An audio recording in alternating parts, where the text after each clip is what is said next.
Greetings, everybody. Welcome to English Digest. I'm Tom. Hi, I'm Stephanie. We've got some more idioms for a hot summer's day. They're actually hot idioms.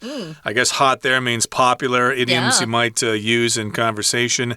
And, of course, you could use them if you're describing a hot summer's day or a hot summer day. You can say it both ways. Remember, last time we talked about a summer fling and we talked about the dog days of summer. So maybe during the dog days of summer, you can have a summer fling and get ready for school in the fall. What are we going to be talking about today? Oh, we're going to be talking about sweating. This is my chief reason, my number one reason why I hate summers. I hate to sweat. So if you're sweating like a pig, we use it when we just feel like, oh, I'm so hot, and you just feel sweaty. That's what you feel like when you come in from the sun here in Taiwan. Even coming to work, I'm pretty close to the studio, but even coming to work by the time I get here, I feel like I'm just all sweaty. So we're going to talk about where that came from. Make hay while the sun shines. Take advantage of an opportunity while you have it right there. And then the last one is what? The last one we're going to be talking about is called to catch some rays, which means to go to the beach and try to get a suntan, which not a lot of people here in Taiwan do, but we'll talk about these as our lesson continues. So let's begin our lesson, as we usually do, by listening to our article read from the beginning to the end.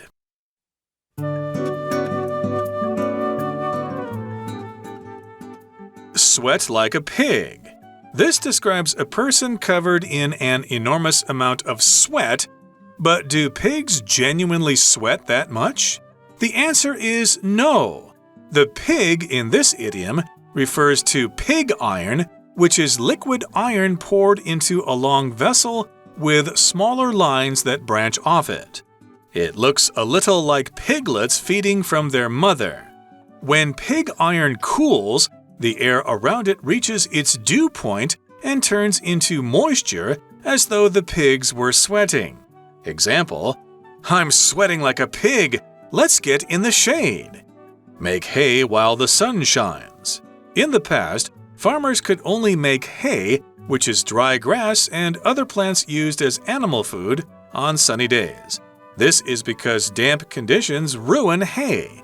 However, this agricultural idiom doesn't just apply to farmers, as it means seizing the opportunity to do something when the conditions for doing it are good. Example, Mom and Dad are away this weekend, so let's make hay while the sun shines and organize a house party. Catch some rays. This phrase originates from the U.S. surfer culture of the 1980s. It means sitting or lying in the sun for the purpose of relaxation. We could also say soak up the sun. A similar phrase is saying someone has caught the sun, meaning they've been out in the sun too long without taking precautions. If you want to do this, remember to slap on some sunscreen. Example, the weather is fabulous today. Let's catch some rays. Whether you're sweating like a pig through the dog days of summer or making hay while the sun shines and having a summer fling, enjoy the nice weather while it lasts. Okay, guys, let's talk about my very favorite. I actually say this a lot. Oh, I'm sweating like a pig. Do pigs sweat? We're going to find out. Actually, I remember as a little girl asking my dad, who worked on a farm for a while, hey, do pigs really sweat? He just hated pigs. He would never eat pork with the family. He refused to eat it because he knew how dirty pigs were and that they loved to roll around in the mud. But he was the one who said, you know what, Steph, pigs don't sweat. So now it's kind of fun to find out where this phrase comes from. I don't think I ever learned it when I was a little kid, to sweat like a pig. So this just describes a person who's covered in an enormous amount of sweat, or even, I may not look that sweaty, but if I say I'm sweating like a pig, It's because I feel uncomfortable. I'm sweating enough to make me uncomfortable. I think some people sweat more than others. I have one friend, when I was in Boston with her, it's very similar to Taiwan's summer weather. It's hot and humid. And we would be out all day long, and she would never sweat at all, which gets to be kind of dangerous. Your body should sweat a little because that's how we cool ourselves off. So, yeah, let's talk about not sweating like a pig. Exactly. So, of course, I have a similar story. I think I asked my parents, Mom, Dad, do pigs really sweat that much? Well, actually, Tom, they don't. But then we didn't follow up on the actual meaning of that phrase. Why do we say, I'm sweating like a pig? If pigs don't sweat, then why do we say that? Yeah. Well, we're going to explain that to you now. And actually, this is the first time I've heard of this as well. But it makes sense. It does, but most people don't really work in foundries. We'll talk about this in just a second. Well, this is kind of old-fashioned, making iron and steel and stuff. We don't see this much anymore. Right, but if you do work in a place like that, it might make sense to you. Yeah. But again, we've got the question, do pigs genuinely, do they really sweat that much? I don't think so. Pigs and dogs and cats don't really sweat that much. I think horses sweat a lot. Yeah. And, of course, monkeys and chimpanzees sweat just like humans do. But the answer to the question is no, pigs don't sweat that much. I don't know how pigs keep cool, but the pig in this idiom refers to pig iron, which is liquid iron poured into a long vessel with smaller lines that branch off it. So if you, again, work in a foundry, which is a place where they melt steel or melt iron to make steel, they've got this special term here, pig iron, and that is liquid iron, iron that has been heated up to several hundred degrees or maybe even 1,000 degrees. And so it's liquid iron, and it's poured into these kind of molds, okay? It's a long vessel or a container, and then it's got smaller lines that branch off of that vessel, okay? So the vessel, again, is like a container where the liquid iron is poured. Don't let it touch your hands, or you'll get a nasty burn that way. It's really hot. Yeah. And, of course, those smaller lines will branch off of that long vessel. So a vessel could be a ship or a large boat. It could be a hollow container, and that's how we're using it here. Something that's hollow that you can put something in to it, some sort of liquid. It could be a bowl or some sort of cask. It can be a lot of different things. And now, if you're into medicine, you know that we also use vessel to talk about blood vessels, where blood flows through these tube-like structures in our body. So, yeah, blood vessel or some sort of container. You'll see this word a lot in the Bible. They used to use this word a lot to talk about containers that held sacred water or oil, a vessel. So, yeah, we actually use this word quite frequently. You'll probably read it more than you'll hear it in a conversation, though. So, yeah, this iron liquid or liquid iron would be poured into a long vessel, and it had small lines that branched off from it, and it kind of made it look like little piglets. Those are baby pigs. Those are cute, actually. I like those little piglets. They're feeding from their mother, so their mother's feeding them. And so it kind of had that sort of image, and that's where this phrase actually comes from. Pig iron, when it cools, the air around it reaches its dew point. Dew is that water that you see if you get up early in the morning and there's water, drops of water on leaves and trees and stuff.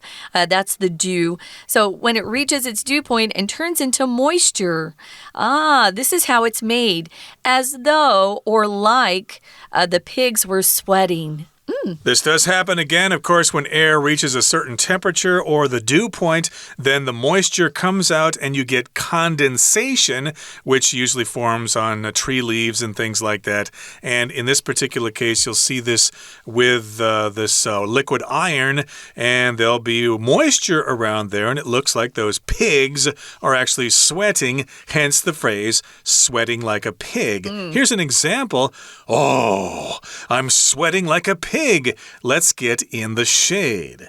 Shade just means a place that is blocking the sun, usually next to a tree. It could be next to a house somewhere. This happens, of course, on hot summer days when people are riding their scooters and they see that the light ahead has turned red. So they immediately look for the shade. Where can we go to stop the scooter so we're not in the sun? Usually there's a tree next to the road and lots of scooters head over there to get in the shade. I should also mention that I used to work in a gas station many years ago, and we had something called an air pig, which is like a small tank that you can put air inside of, compressed air, if you need it. If you need to go help somebody fill up their flat tire or something like that, we had what is called an air pig. But we don't really have an idiom for that. I just thought I'd mention that because I guess there are many different words that the word pig, or many different situations that the word pig can refer to. I love to find shade in the summer. When I was growing up, I told you I grew up in a desert area, and it got very, very hot. And if you couldn't park your car in the shade, it was painful returning to that car and trying to get inside. Even opening the door, the handle on the door would burn your hands. It was that hot. So, yeah. Summer. Oh, how fun. We're kind of in the middle of it right now. I actually like summer, as I've said, but one thing I don't like is having to take a shower twice a day. I take it in the morning before I head out the door, and then, of course, I don't want to go to bed with my body covered with sweat. No. So, of course, I take a shower before I go to bed, but they're very short showers. Hey, sometimes I would take a shower at noon if I had to be out in the sun a lot. Yeah, I'm sure a lot of people do that. But, again, I'm very conservative with my water use. I just get the body wet, soap up, and rinse a second time. But that's another topic. Again, we've got a couple of more phrases to talk about, some idioms that have to do with a hot summer. We'll talk about those in just a couple of seconds. Right now, we're going to take a break and listen to our Chinese teacher. 听众朋友大家好，我们昨天看了2个夏日片语，今天再来看3个吧。第一个片语叫做 sweat like a pig， 字面上就是像猪一样的流汗。问题是，猪真的会流这么多汗吗？好，这个也是片语第一句话所提到的一个问题。其实不是啦，这里面的猪 pig 其实指的是 pig iron， 就是生铁的那个 pig， 因为生铁本身是碳跟铁的合金嘛，但是因为它很脆，所以通常都会炼成钢。那如果是生铁，就是拿来做炊具比较多，像我们那个阿嬷在用那个铁炒菜锅，那个东西就是生铁做的。那这个生铁呢，如果大家去 Google 看看，或者是看一下我们杂志的照片，其实生铁在分离出来，躺着一条一条一条一条一条一条，真的好像是在喝奶奶的小猪诶。所以这边的 sweat like a pig， 这里的 pig 呢，指的是生铁。好，可是我还是要回过头来看一下重点哦。这个片语当中第二句话也是有一个补充说明的关系子句。那么先行词是 pig iron， 就是生铁。逗点之后的补充说明就是我们刚刚讲了一连串这个生铁到底是一个什么东西，从 which 一直到句尾的地方可以左右括号起来。可是在这里有个重点哦，这里的补充说明的关系子句里面还包含另外2个关系子句。第一个出现在先行词 liquid iron， 就是所谓的液态铁，后面从 poured 到这个字左括号，那么右括号在句尾的地方。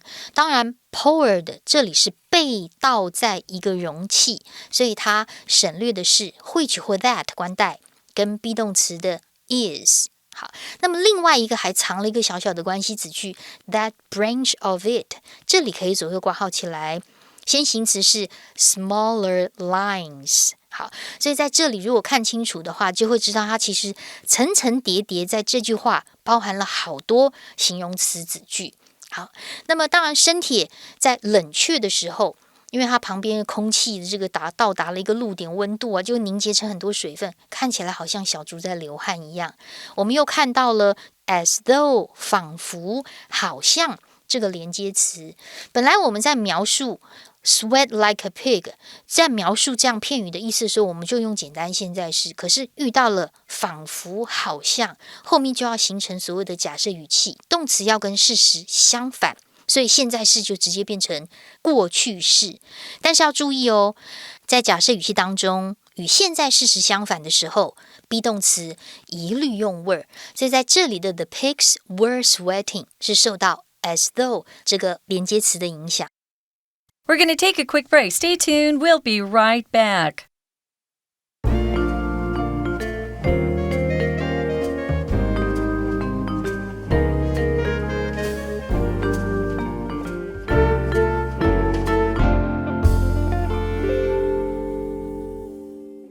Welcome back, guys. We're talking about hot idioms for a hot summer's day.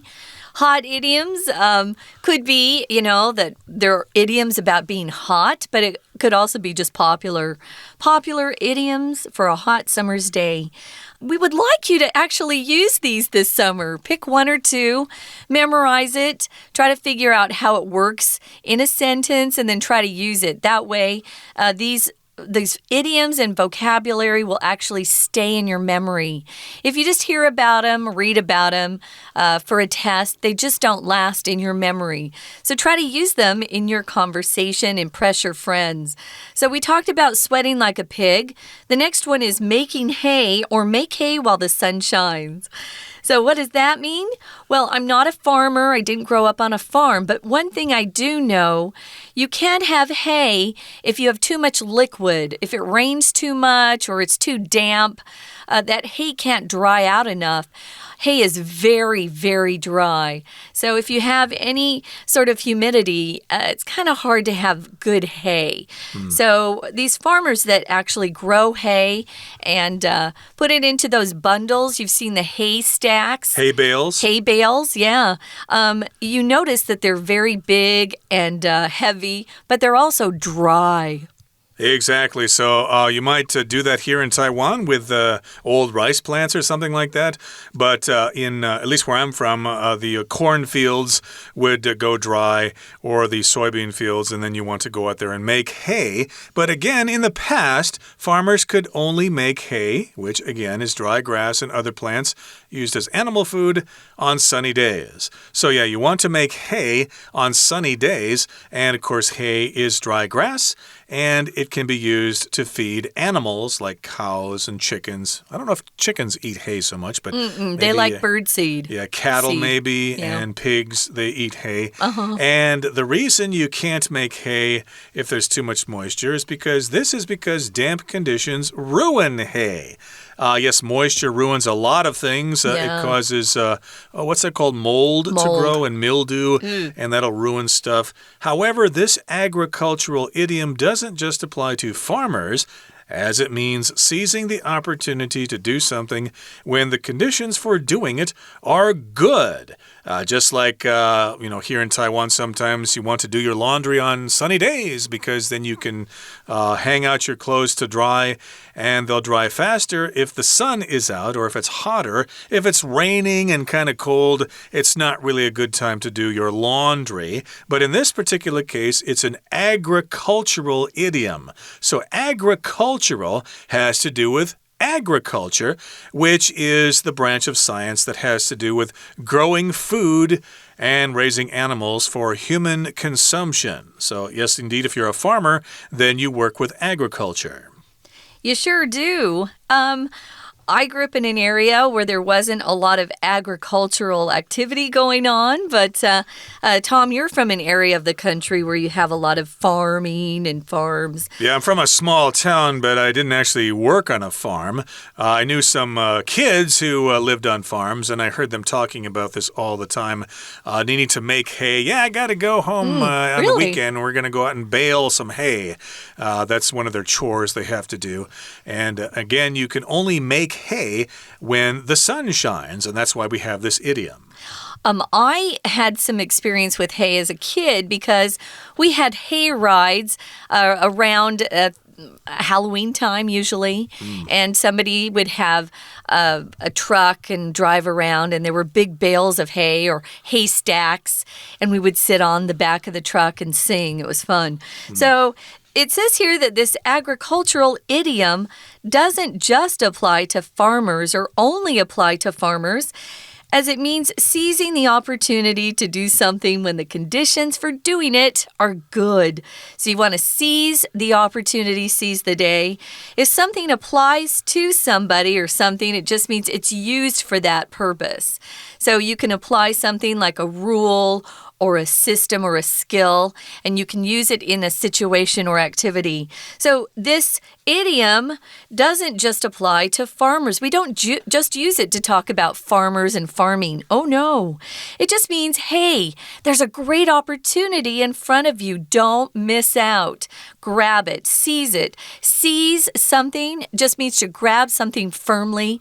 Don't let it get away. There's that famous phrase from a movie where they say carpe diem, which is an idiom. Actually, it's a Latin phrase. Carpe diem means seize the day. Don't miss out on such good opportunities that come your way. So, how are you going to seize the opportunity? Well, here's an example of how you can make hay while the sun shines. In the next example, it says here, Mom and Dad are away this weekend. Uh-oh. Uh-oh. I know where this is going. So let's make hay while the sun shines and organize a house party. This sounds like we've got some teenagers trying to take advantage of the fact that their mom and dad aren't there at the house to invite their friends over to have a party. Indeed, we don't encourage you to do this, of course, but this is just an example here. Ask your mom and dad first. Right, get permission from them. Otherwise, we're going to get some nasty letters from some angry parents out there. And you're going to be in trouble. But, of course, when I was younger, this was something that a lot of people did. Yeah, Mom and Dad, they're up in Chicago for the weekend, so hey, let's have a party and invite some friends over and stuff like that. Make a mess. I guess that happened in that Tom Cruise movie. What was it? What was it called? I can't remember. It's a old Tom Cruise movie when he got his start. Risky Business. That's it, Risky Business. Couldn't remember, that was what risky. that was all about, them having a party when the parents were away. Now let's talk about another idiom here, catch some rays. Yeah. Interesting. This phrase originates from the U.S. surfer culture of the 1980s. So especially in California, maybe in Hawaii, there were surfers. And, of course, they'd go down to the beach and they'd listen to surf music by the Ventures and the Beach Boys or whoever. And, of course, they got this term. It originated from the surfer culture of the 1980s. To originate means that's where it came from. People did not use this phrase before that. And what does it mean? Well, it means sitting or lying in the sun for the purpose of relaxation and maybe to get a suntan as well. Very popular for Caucasian or white people to get a tan. Sometimes we just don't like to look white like a beluga whale or something like that, so people like to get a suntan to make themselves a little darker. That's something you don't really see so much here in Taiwan. People just hate getting suntans here. You see ladies carrying umbrellas around to keep that sun from turning them dark. I think they're actually just trying to keep themselves cool, actually. Well, it's both, to be honest, yeah. Okay, but in any case there, people would hang out at the beach and they would catch some rays. They would be out in the sun. And we could also say soak up the sun. Here we've got the phrase to soak up. Usually that applies to a piece of cloth or a sponge. Maybe you spilled some water on the floor, so you take the sponge and you suck up the water or soak up the water so that nobody will slip on that water. Yeah, that's a good thing to do. Yeah, you don't want to slip and fall. So a similar phrase is saying someone has caught the sun. I think this is a phrase we use when someone has actually gotten a sunburn. If you've caught the sun, you've probably been out too long or not worn any sunscreen. I was talking to Tom before we started. I think we used to say suntan lotion, and then I think the government started saying, the sun is so bad for you. You need to wear sunscreen. And actually, both my parents had sun cancer, skin cancer, sun cancer, skin cancer. Arizona, there's way too much sun. So you have to be a little bit careful. You can't be out in the sun all the time. And if you do go, take some sunscreen. That would be taking a precaution Taking precautions is important if you want to stay healthy and safe and happy. A precaution is just something you do in advance to prevent something unpleasant or dangerous happening. So you want to take precautions against the sun and buy some sunscreen. Remember, you have to apply it or reapply it every 2 or so hours. So just because you put it on once in the morning doesn't mean it's going to last all day. That's right. So again, you need to apply some sunscreen to your skin or slap it on. To slap just means to put it on your skin quickly, as if you're slapping yourself. Sometimes you might slap someone on the face if they say something mean to you. But here you just apply the sunscreen rather quickly to make sure you don't get sunburned. And here's an example. The weather is fabulous today. Let's catch some rays. So fabulous just means wonderful, fantastic. Indeed, let's go get a suntan. So whether you're sweating like a pig, we hope you're not, through the dog days of summer, or making hay while the sun shines, and having a summer fling, enjoy the nice weather while it lasts. A cute way to use so many of our idioms here. Very clever of our writer. Right now we're going to listen to someone else who's quite clever, and that's our Chinese teacher.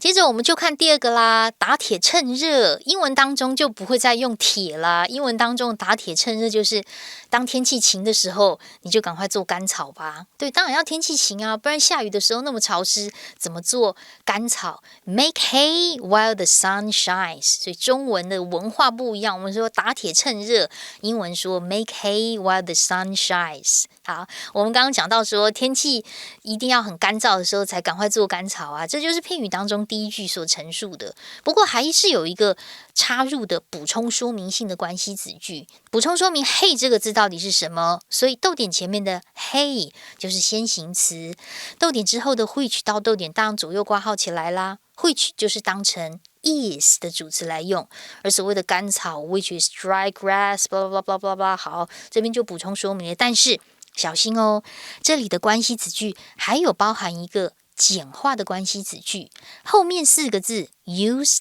as animal food， 这里可以左右挂号。那它省略的是什么呢？省略的是 which 或者是 that are 这个 be 动词。那先行词是什么呢？先行词是 dry grass and other plants。好，那么接着我们就看到第3句的地方，中间有一个连接词叫做 as， 在逗点之后。我们说过 as 后面如果是有动词发生 it means something， 好，就表示后面加了一个句子。那么 as 如果当连接词的时候，就有3种意思，可能是 when， 可能是 because， 也有可能是如同好像，要根据上下文判断哦。在这里表示原因是 because 的意思。接下来就是做日光浴 catch some rays。 当然这句话主要是起源于1980年代的美国的冲浪的文化，所以字面上就是捕捉一些太阳光线啦，就是做日光浴的意思。还有另外一个比较类似的短语，就是 someone has caught the sun。 其实字面上就是有人被晒黑了，或者是晒伤了。它的意思是说有些人他没有在经过任何防护措施之下晒太阳晒久了。在这个片语当中，请注意第4句的地方，逗点之后有一个 meaning， 它是非限定用法关系子句的简化。逗点之后本来应该是 which means， 这个片语的意思是什么什么，把 which 删掉 means 会变成 meaning。 可是还有一个重点要小心哦，这里的 which 代替的是逗点前面从someone 开始 someone has caught the sun， 并不是逗点前的单一单字 sun 这个字哦。再说一次，我们根据文意来判断，逗点前面的先行词是 someone has caught the sun， 这一句话这个片语逗点 which means 的意思就是被晒伤。好，我们今明2天谈了很多的夏日片语，大家可以经常使用哦。我是安娜，我们下次见。That is it for today, everybody. Thanks for joining us. And I must say, my favorite summer phrase is to have a summer fling, but I guess I'm too old for that now, and I'm a very married man. Oh, no. Oh, no. Okay, everybody, have fun in the sun and make sure you don't get sunburned. That could cause skin cancer, so do be careful. From all of us here at English Digest, my name is Tom. I'm Stephanie. Goodbye. See ya.